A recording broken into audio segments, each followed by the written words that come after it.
Hello guys, in this video I'm going to show you how to enable the translate button on the Telegram application.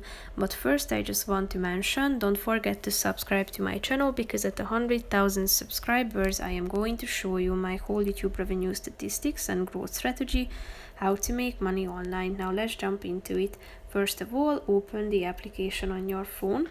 Then tap on the settings button down below on the right side corner of the screen. After that you should scroll down to the language section, tap on it, and here you have the translate messages section at the top of the page, and the first feature within this section is the show translate button feature. So tap on the right side, and here you can